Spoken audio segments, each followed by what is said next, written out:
আসসালামু আলাইকুম গাইস। বাংলাদেশে যে বর্তমানে বন্যার পরিস্থিতি এই সম্পর্কে আপনারা সকলে অবগত আছেন। দেশ থেকে দেখুন, বিদেশ থেকে দেখুন, সকলে সকল কিছু জানেন।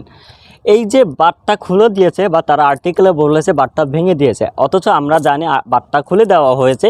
এই বাঁধটা খুলে দেওয়ায় আমাদের ফেনী, নোয়াখালী, কুমিল্লার মানুষরা খুব ভোগান্তির মধ্যে আছে। তারা তাদের বাসস্থান হারিয়েছেন, সকল কিছু হারিয়েছেন। তারা এখন আশ্রয় নিয়েছেন কোনো বিদ্যালয়, কোনো স্কুলের বা কোনো সাইক্লোন সেন্টারে। তাদের এই ভিডিওটা করা পর্যন্ত আমি যতটা সম্ভব জানি আর্টিকেলে পড়েছি 9 জন ব্যক্তি এই বন্যায় মারা গেছে অলরেডি। তাছাড়া মারা গেছে গরু, ছাগল, অনেক ক্ষেত্রে মারা গেছে। এই ক্ষেত্রে আপনি মনুষ্যত্বর প্রকাশ করতে গিয়ে পশুত্বর প্রকাশ করবেন না। আপনি যদি চিন্তা করেন একটা বোট আপনি নিয়ে যাচ্ছেন, বোটে 20 জন 22 জন লোক অলরেডি আপনারাই আছেন, তো আপনি কাদের রেস্কিউ করবেন? চিন্তার বিষয় না? একটা বোর্ডের ক্যাপাসিটি কত মানুষ তিনি একটা বোট বহন করতে পারে। আপনি অলরেডি যদি 20-22 জন নিয়ে রেস্কিউ করতে যান, তাহলে আপনি কজন ব্যক্তিকে রেস্কিউ করতে পারবেন? চিন্তা করুন। এই রেস্কিউর কাজে তাদেরকেই ব্যবহার করুন। যে ভাই, আমরা বাঙালি, আমাদের ইমোশনাল অনেকটা কাজ করে, বাট ইমোশনাল সকল ক্ষেত্রে কাজ করলে হবে না। এই রেস্কিউতে তাদেরকে ব্যবহার করুন যারা পর্যাপ্ত সকল কিছু সম্পর্কে অবগত বা তারা সাঁতার জানে। কারণ আপনি যদি বাই চান্সের লাইসেন্স নাই ভাই, কপাল খারাপ হতে সময় লাগে না। আপনি রেস্কিউ করতে গিয়ে আপনি যদি ওই পরিস্থিতিতে পড়েন, তাহলে সেই ব্যক্তি যেন সাঁতার কেটে উদ্ধার করে নিজেকেই উদ্ধার করতে পারে। সেই ব্যক্তি যারা পারবে তাদেরকে নিয়ে যান। এই রকমের 2-3 জন ব্যক্তিকে একটা বোটে করে নিয়ে যাই মানুষকে রেস্কিউ করুন। আপনি যদি চিন্তা করেন 20 জন 22 জনকে নিয়ে যাবেন, তারপর রেস্কিউ করবেন, কয়জনকে আপনি একটা বোট দিয়ে রেস্কিউ করতে পারবেন? এইভাবে কয়জনকে করা সম্ভব? বেশি মানুষ সম্ভব না। আপনারা সঠিক তথ্য নিয়ে সঠিক জায়গায় যায় রেস্কিউ করুন। আমি লোকাল হিরো, যাকে আপনারা চিনেন, তার একটা ভিডিও থেকে দেখেছি অনেক মানুষ আছে এই পরিস্থিতিতেও সুযোগের সদ্ব্যবহার করছে, খারাপ কাজ করছে। কিছু ছাত্র দল তার ভাই বন্ধুরা মিলে সাহায্যের জন্য যাচ্ছিল, কিছু লোক স্থানীয় পরিচয় দিয়ে তাদের নিয়ে ছড়িয়ে গেছে, দাও দেখিয়ে তাদের কাছ থেকে সকল মোবাইল টাকা নিয়ে নিতে, প্রায় 60,000-এর ঊর্ধ্বে সকল কিছু নিয়ে নিয়েছে।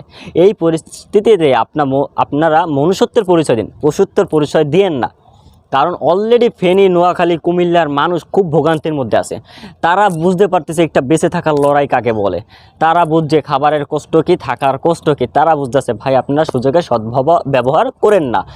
আর আপনারা ডোনেট করুন যতটুকু সম্ভব। আপনার কাছে 1 টাকাও সম্ভব হলে ডোনেট করুন, 10 টাকা সম্ভব হলে ডোনেট করুন। আজ সুন্নাহ ফাউন্ডেশন বিশাল পরিসরে এই ত্রাণ ব্যবস্থা করতেছে, তাদের কর্মসূচি কিন্তু বিশাল পরিসরে চলতেছে। তাদের সাহায্য করুন, ডোনেট করুন।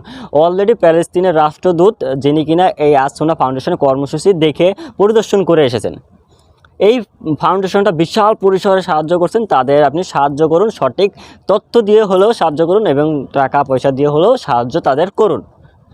এবং যাদের চিনেন, যারা ইউটিউবার আছে, ইনফ্লুয়েন্সার আছে, যারা সাহায্য করতে গেছেন, যাদের আপনি মুখ চিনেন যে টাকা আমার মার যাবে না, বা আমি যদি তাদের সঠিক তথ্য দিই তারা একটা মানুষকে রেস্কিউ করতে পারবে, দেন ভাই। তারা যতই অপরাধ করছে, যতই খারাপ কাজ করছে, এখন সকল কিছু ভুলে যেয়ে তাদের সাহায্য করুন। একটা সিঙ্গেল তথ্য দিয়ে হলেও সাহায্য করুন। আমাদের দেশে অনেক টিভি চ্যানেল আছে, অনেক টিভি চ্যানেলের নিউজ আমরা দেখি, দেখা পরেও কিন্তু আমরা সঠিক তথ্য পাচ্ছি না। সঠিক তথ্য পাই কোথা থেকে? ফেসবুক থেকে, ইউটিউবের কিছু ভিডিও থেকে, কমেন্ট থেকে। এইটা আমাদের কেন তাদের কাছ থেকে আমরা পাচ্ছি না? কেন আমাদের ফেসবুকের পোস্ট, কেন তাদের ফেসবুকের কমেন্ট থেকে আমাদের পেতে হচ্ছে?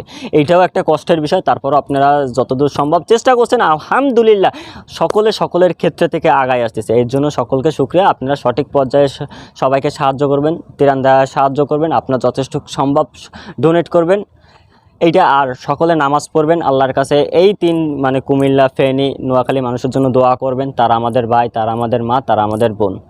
আলহামদুলিল্লাহ সকলের জন্য দোয়া করবেন আল্লাহর কাছে, তারা সেফলিভাবে তাদেরকে রেস্কিউ করতে পারে। এইটাই সকলের কাছে চাওয়া।